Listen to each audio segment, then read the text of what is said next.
So, friends, I want to show you this picture. This book, as I told you, this volume is a collection of snapshots. That's what we're looking for. There's a word for it. Of different Chassidim, contemporary Chassidim, of the previous generation. So these are some stories and descriptions of the Peretz Mochkin. So here's a picture.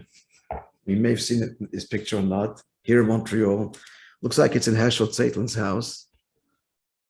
And the Peretz is sitting there with Reb Nissen Nemenov, who was younger than him, and standing over them. Can you see who that is? Can you hold it up a bit higher? Sorry. Higher. Yeah, perfect. Can you see who's standing over them with the upturned hat? Like green glass. No, like in the behind him, not without the beard. His name is Reb Shai Treitel. And the one below him, who's bent over, is Rabbi Shelia Gilitsky.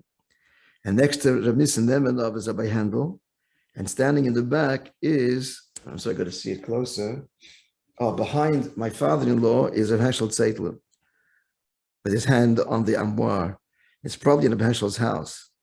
I would imagine all the Verbrengers used to take place in his house, all of them, many of them.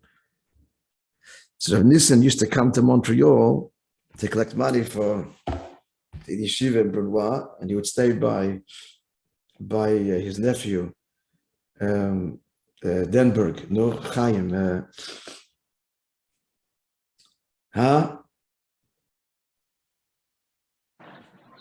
Label Denberg. Labeled, a senior member labeled Denberg. The Denberg children have memories of his Krishma Shalamita.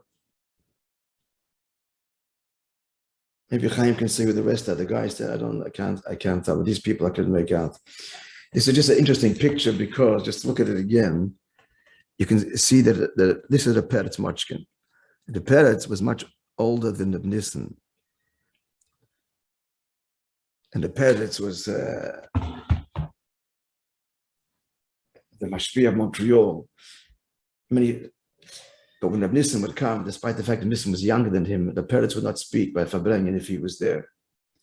In the middle of a Fabrengen, and Reb Nissen would come to listen. He would stop. And Reb Nissen, I guess it happened once, because so no one's speaking. Reb Nissen sees what's going on, says a few words, he picks up and leaves.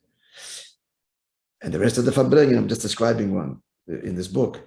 What does the Peretz speak about? The man that Reb Nissen, as you all know, was an Oved Elikim, Beinin Yeftanya. The Fitge Rebbe said on him, Beinin Yeftanya, Reb Nissen Nemenov. So he was I'm saying, the elder Chassid, completing his battle before Reb Nissen. Okay, so here's a story. I'm sorry. Here's a story that a Peretz told by Fabrengen, related by the Yudel Chitrik. Yudel Chitrik is telling our story of the Peretz. We're talking about B'chol Ma'itcha. I can just open, What's B'chol Ma'itcha for a Chassid? Here's the story. There was, I think I once told this story, mind you. There was a teacher, Malamed, a teacher of children. Malamed of little children.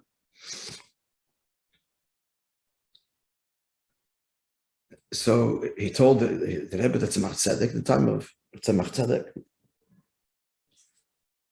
that he said to the Tzemach Tzedek that the people, Anash, in his town, want to appoint him to be the Sheikhet, the Chassidic Sheikh in the town.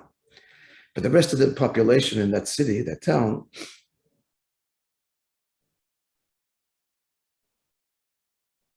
they don't want Lubavitcher Sheikhet. They don't want Lubavitcher Sheikhet. They want their Sheikhet. Looks like it's only one Sheikhet for the whole town. So that's a Tzemach Tzedek said to the Malamed, it's going to be a question of a choice. You can't force this, obviously. So he said to choose, to Chassidic sheichet obedik, but it means to inspect. That's it. You have to expect the animal to see if it's kosher. Not enough about the laws of shchit. You have to know the laws of the kosher lang. It's called sheichet obedik. So, in order to choose to have a Chassidic sheichet, you have to have Mesiras Nefesh. That's himself answered. He tells you have to have Mesiras Nefesh to become the sheichet of the city. What does it mean, Mesiras Nefesh? Listen to the story. So he comes back home, and there's a big town meeting to appoint a sheichet.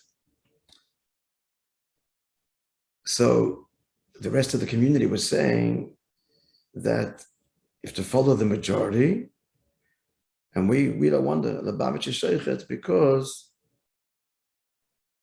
we want a lamdim, we want a big scholar as a sheichet, and we don't see it with you guys. Lamdis, great scholarship.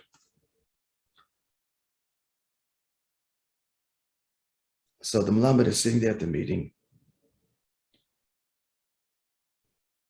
and the Chassidic words are ringing in his ear.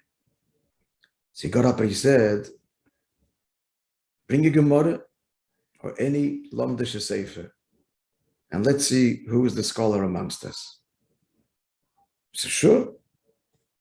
So he said, and he even suggested, come, let's open the off the shelf. Chedushi Marsha, it used to be the Marsha, was not, now it's printed in the back of every Gemara, but then it was a separate Sefer. It was happening lying on the table, sorry. We happened to be there, Marsha on the certain Masechta.